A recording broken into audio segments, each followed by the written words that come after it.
natapos na rin ang ating 3000 watts high frequency inverter. So ngayon mag test load tayo.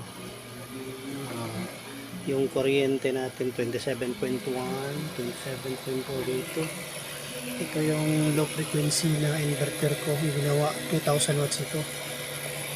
Low frequency yan. Lagyan natin ng ilaw. Ayan,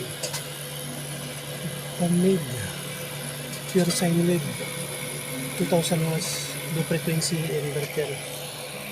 Ito yung battery ko, 24 volts. Ito yung 3000 watts ko na high frequency.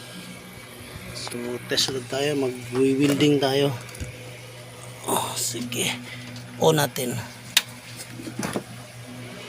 Ayan, 230 muna tayo ampere. So test load. Ayan.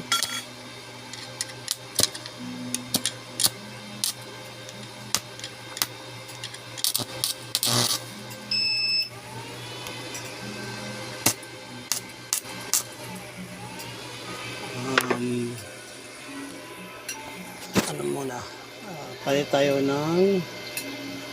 muna tayo ng driver, kasi yung driver ko ay pumuprotect. Nagpalit tayo ng driver kasi ito malakas mag-protect ito eh. Ito ay isang driver. So test load tayo, bandar muna tayo. Ayan. So testing. Ayan. Hindi na nagpa-protect. So yung load natin ito 100.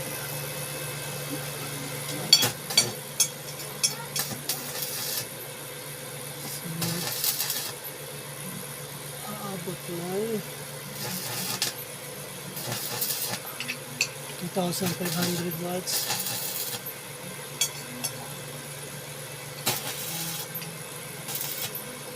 Umaabot ng 2.5.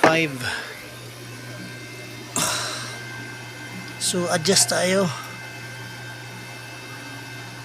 sa 275. Tignan natin.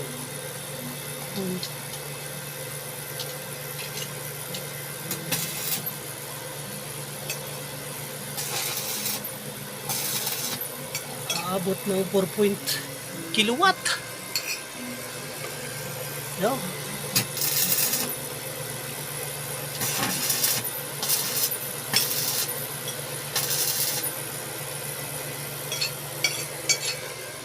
Ayan. So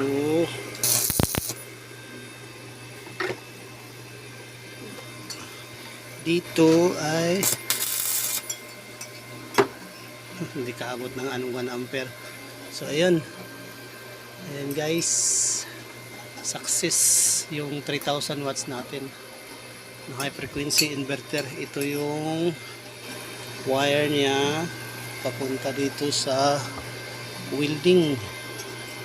Ayan, yung welding natin ay 300 amps. So 290. So try natin ito ulit.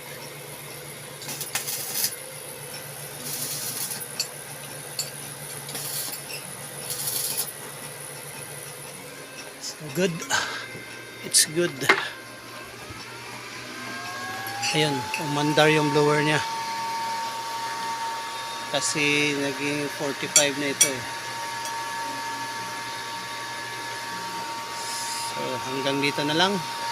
Success yung 3000 watts, dalawang transformer na 1.5 watts. Okay guys, thank you.